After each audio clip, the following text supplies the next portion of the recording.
Hello everyone, welcome to Minecraft Explained. In this video, we'll be taking a look at all removed biomes. You might think we'll start in Alpha 1.2, when biomes were officially added, but that wouldn't quite paint the full picture. The earliest example of world variation actually appeared in Indev, with something called world themes. They weren't technically biomes, but they changed the entire world in ways that feel very similar.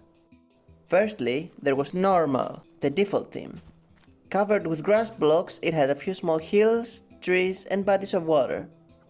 Then Hell, where every block of water above ground was replaced with lava, and the complete lack of lighting turned all grass into dirt. And after a later version of Indev, there was also Paradise, which had more flowers, wider beaches, faster crop growth, as well as permanent daytime. And finally Woods, a slightly darker world packed with far more trees than usual. All of these disappeared when InfDev introduced Infinite Worlds. For a while after that, every world looked exactly the same. Well, except in Alpha 1.1.2, which secretly introduced Winter Mode, which had a 25% chance of being enabled whenever you created a new world. If so, everything would be covered in snow. Water froze, there was permanent snowfall, you get the gist. That finally all changed in the aforementioned Alpha 1.2, which also removed Winter Mode. This update introduced biomes as we know them today, along with an entirely new dimension. Can you guess which one? As you can see, the original biome lineup looked very different from what most people remember today.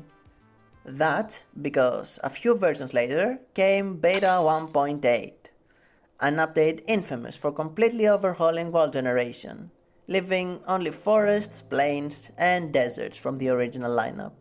Most of the classic biomes disappeared overnight. Let's go over them. One of the coolest ones was the rainforest.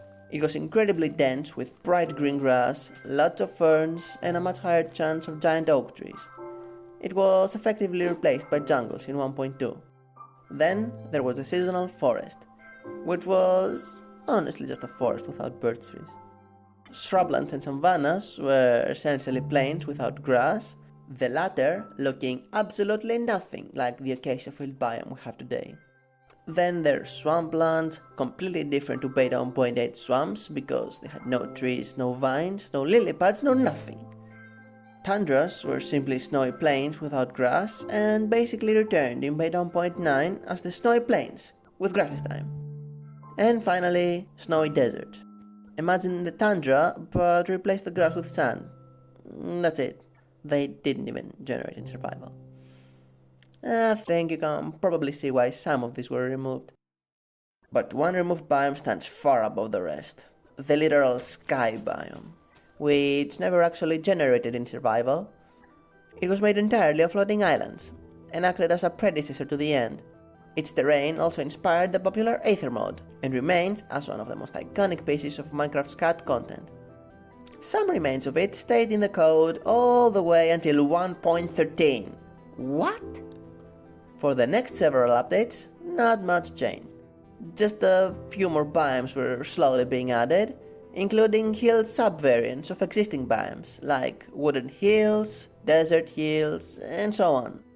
That was because terrain height was now controlled by the biomes that generated there, which wasn't the case before. The next big milestone when it comes to overhauling biomes is 1.7, adding a huge list of them. Surprisingly though, despite being one of the biggest biome updates ever, it didn't remove any. Now, I think it's a good time to mention these biomes. They were all added in different April Fool's snapshots, and so naturally removed in the following one. What's interesting is that the first custom biomes to be added in one of these joke versions was as late as 2020, in Java Edition 20W14 Infinity, which added infinite dimensions. Okay, now that kind of makes sense.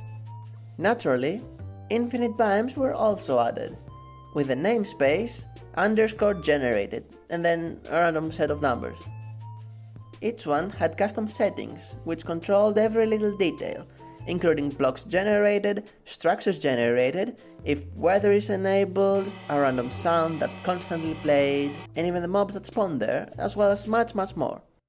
That snapshot also added some pre-made biomes. Between, which generates a mess of end ships seen in the Dimension fleet. Shapes, which generates a world consisting of different shapes made of random blocks, seen in the Dimension shapes. Shapes.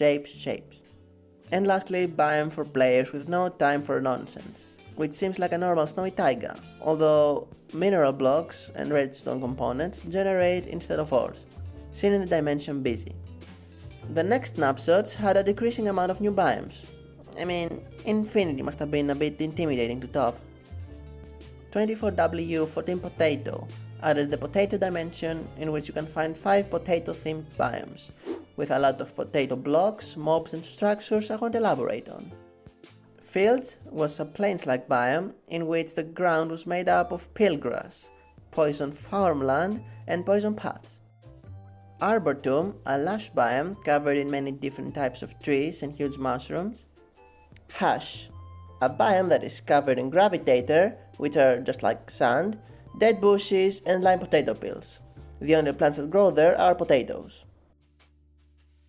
Corruption, a forest biome with just potato trees and potato spud spikes, in which corrupted pilgrass blocks generate as the ground. And finally, Wasteland, a grassy biome full of lakes with slime blocks in them. By the way, ancient debris can generate there. Next up, 23W13A or B, which allowed players to vote which features they want in the game. That gave us the Moon biome, generating in the Moon dimension. Wow, Mojang really loves their dimensions. And people always go, we need more dimensions, shut up. Lastly, 25W14 Craft Mine had the very boring biome known as the Hub. Very cool snapshot though, like a minigame of its own. If you want to see a video covering all the April Fool's snapshots, stay tuned. But let's return to the normal version timeline now. The other major cleanup wouldn't happen until 1.18, with the Caves and Cliffs update. Biome height was now once again not tied to the biome itself. As a result, nearly all of the removed biomes fell into these 3 categories. Hill variants with steeper terrain, plateau variants with a higher base elevation, and modified variants which combine both. There's a lot, and I'm not reading all of them. Seriously, who's out there remembering the modified wooded Badlands Plateau? Instead, let's look at some more interesting ones. Desert Lakes had a lower average elevation and slightly hillier terrain. Because it was set lower than normal deserts, bodies of water were much more likely to appear, hence the name. Villages and desert pyramids couldn't generate in it at all. I thought people liked water. The mountain edge served as a transition between mountains and neighboring biomes. It featured gentler slopes and even included spruce and oak trees, much like the wooded mountains. Similarly, Mushroom Fields Shore acted as a transition between mushroom fields and surrounding oceans and rivers, creating flatter coastlines. And finally, the Deep Warm Ocean. It didn't generate anyway. And that brings us up to the present day. It's kind of amazing just how many biomes were changed over the years.